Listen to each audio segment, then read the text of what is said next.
Ya pemirsa, Anda masih bersama kami dan kita ketahui bahwa di Kota Makassar juga sudah akan masuk penerimaan siswa baru. Sistem zonasi masih berlaku Pak Kadis ya. Kita masih bersama dengan Pak Muhyiddin menjelaskan tadi. Dan ada yang baru. Apa yang baru? Apakah masih uji coba atau sudah akan diterapkan? Ya, silakan Pak Muhyiddin. Hal yang baru untuk tahun ini karena tentu kami melihat tadi bahwa kami tidak merujuk kepada revolusi pendidikan semua harus sekolah. Dan melihat juga persoalan-persoalan, artinya kelemahan-kelemahan yang penerimaan sebelumnya, tentu inilah yang kami coba melihat supaya juga tidak terjadi diskriminasi, ada ada gap antara negeri dan swasta. Dan tahun ini kami membuat di dalam portal penerimaan PBDB itu nanti masyarakat Kota Makassar bisa memilih sekolah swasta. Nah tentunya juga kan masyarakat image-nya selama ini kita juga mau merubah image masyarakat bahwa kalau sekolah swasta itu mahal, berbayar. Nah ternyata inilah yang kami nanti akan sampaikan kepada masyarakat Makassar bahwa ternyata swasta itu ada juga yang subsidi penuh, gratis ya. Nah inilah yang kita mau sampaikan dan termasuk juga yang berbayar, sehingga di dalam portal kami nanti itu ada profil setiap sekolah-sekolah dan kami sudah meminta ini, sudah ada beberapa sekolah swasta memasukkan profilnya ke kami. Yang paling penting di sini adalah kami juga ingin tahu teman-teman dari sekolah swasta itu memang ada juga subsidi persentase bagi anak yang afirmasi, orang yang tidak mampu. Ini baru saya tahu Pak. Ya itu kan swasta sebenarnya sudah mengelola seperti itu, cuma tidak terpublish dengan baik. Jadi orang yang tidak mampu, jadi sekolah semahal apapun di sini kalau menurut biaya besar, tapi pada sesungguhnya ada juga yang tidak berbayar. Nah inilah yang kami minta nanti di portal itu berapa persen. Itu di profil juga di profil nanti itu, di profil insya Allah kalau ini jalan dengan baik, karena ini sementara kami dalam proses. Tapi yang pasti link untuk profil setiap sekolah itu kami akan munculkan nanti di ini, dan itu menjadi pilihan dalam zonasi. Nah tentunya kami melihat contoh yang seperti ini yang kami lakukan sekarang. Yang pertama adalah tentu adalah kami dulu data. Kalau data itu kan berdasarkan data Dafodik. Kalau SD tidak ada masalah, karena itu SD sudah ada datanya dari SD masuk ke SMP. Nah sekarang pengalaman yang kami yang lalu berdasarkan data tahun ini, yang pendidikan TK itu, nah kita melihat anak yang mau masuk usia TK ke SD itu lebih 20.000. Nah sekarang kalau data yang sebenarnya mengecam pendidikan TK itu hanya 7.000 lebih kan. Nah 7.000 lebih ini berarti ada 10.000 lebih. Inilah kami lakukan nanti. Cara kami adalah pertama, kami ini yang di TK itu otomatis sudah ada Dafodik. Berarti tidak ada masalah pada saat dia mendaftar nanti, otomatis ini sudah ada namanya di dalam. Nah mana yang belum, maka dalam tahapan proses ini kami sosialisasi, dan insya Allah kami juga lakukan juga semua operator sekolah itu kami akan berikan bintek dulu terkait dengan PPDB. Sesudah bintek ini kami lakukan 3 hari, dan bulan ini kami lakukan insya Allah pertengahan nanti sekitar minggu ketiga bulan Mei ini kami akan uji coba portal ini kepada masyarakat Kota Makassar. Jadi nanti umpamanya tadi itu di SD, karena usianya memang tapi tidak melalui pendidikan usia dini, maka dia bisa masuk. Masuk nanti di situ mencoba uji coba ini, daftar sesuai dengan link. Jadi link di mana dia berada di kan zonasi.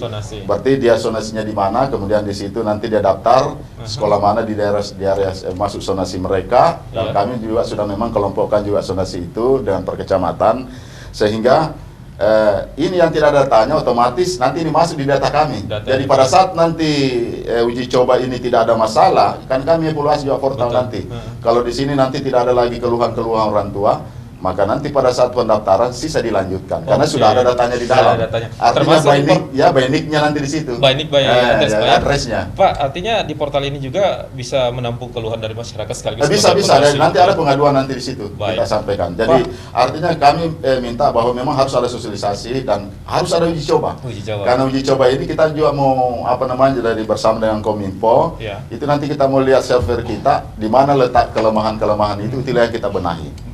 Termasuk jika ada pendaftaran secara bersama. Pak, yang menarik tadi dikatakan bahwa sudah tatap muka 100%. Pak Dhani juga menjadi suatu branding beliau ini tentang metaverse di Indonesia kan Makassar yang pertama. Apakah ini metaverse tidak berlaku lagi dengan adanya tatap muka ini, Pak? Atau ada bentuk-bentuk lain? Berlaku. Jadi sekarang begini, sekarang insya Allah saya sudah serius dengan teman-teman guru dan bahkan itu sudah hampir sudah ratusan guru kami sudah kita lakukan TOT dan tentu usaha-usaha kami ini kami beberapa alhamdulillah karena ada teman-teman yang memberikan akun mereka untuk melakukan TOT terkait dengan bagaimana membuat perangkat pembelajaran metaverse termasuk model pembelajarannya. Jadi dalam hal menyusun RPP, teman kami ini kemarin waktu di bulan puasa kita mampatkan di situ. Saya bersama dengan teman-teman melakukan TOT dan sekarang sudah, dan untuk bulan ini kan dalam rangka Hardiknas. Karena kemarin rencana kami mohon maaf kepada seluruh orang tua siswa, mungkin anaknya kemarin semangat untuk bagaimana memeriahkan di lapangan Karibosi. Kemarin rencana kami di Karibosi karena memang ada tarian Kulusar dan kami akan tampilkan semua di sini, ada prestasi-prestasi anak, rencananya seperti itu. Tapi karena Makassar level 3 sehingga kami alihkan upacara dilaksanakan di sekolah dan masing-masing di sekolah lah tampil.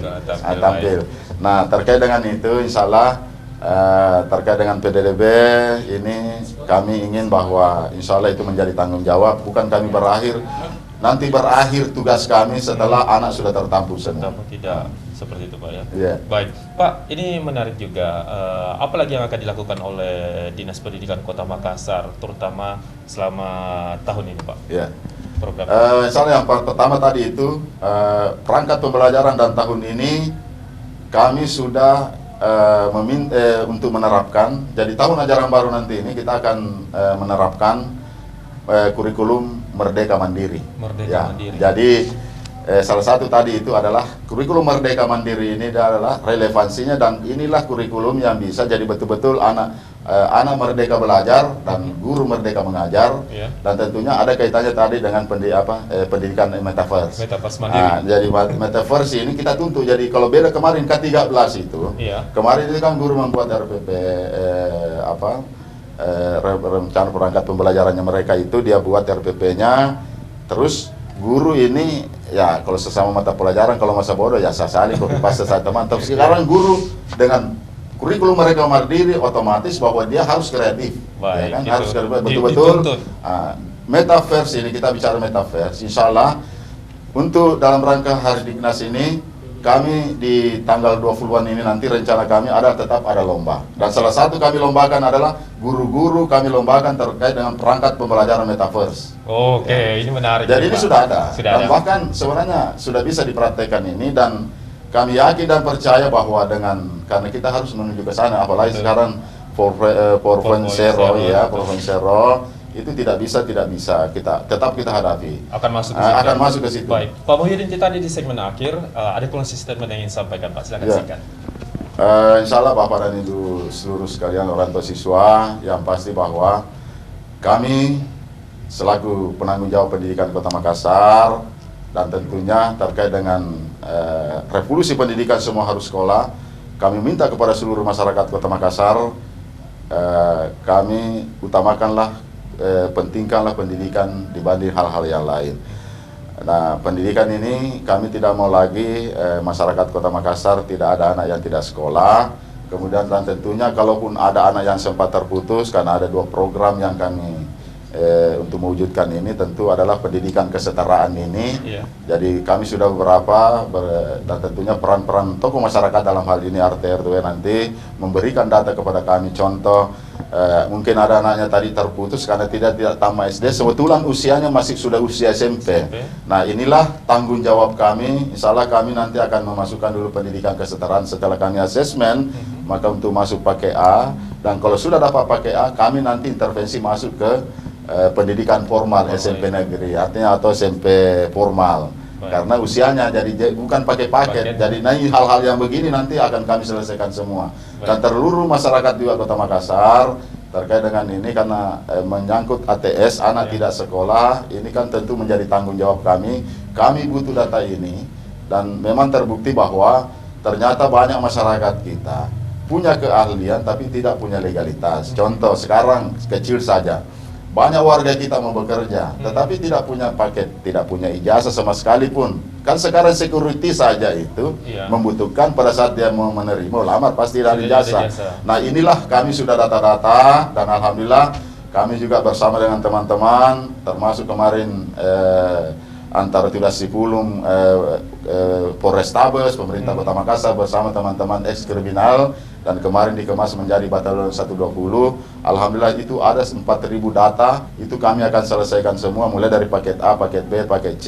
Karena ini teman-teman ini punya keahlian tetapi tidak punya legalitas, dan itu menjadi tanggung jawab saya selaku Kadis Pendidikan Kota Makassar. Baik Pak, itu solusi dan inovasi yang dihadirkan Pak. Baik, terima kasih banyak Pak Haji Muhyiddin, SEMN. Itulah yang akan dilakukan oleh pemerintah Kota Makassar. Ini juga terkait solusi yang diberikan di masa pandemi ini sehingga kemudian Makassar Smart and Sombere menuju kota dunia dapat diwujudkan. Sekali lagi terima kasih banyak Pak. Saya Menteri Kanacong undur diri. Wassalamualaikum warahmatullahi wabarakatuh dan sampai jumpa. Ini Nawa Informasi dan Wajah. Baik Pak. Terima kasih Pak. Baik. Saya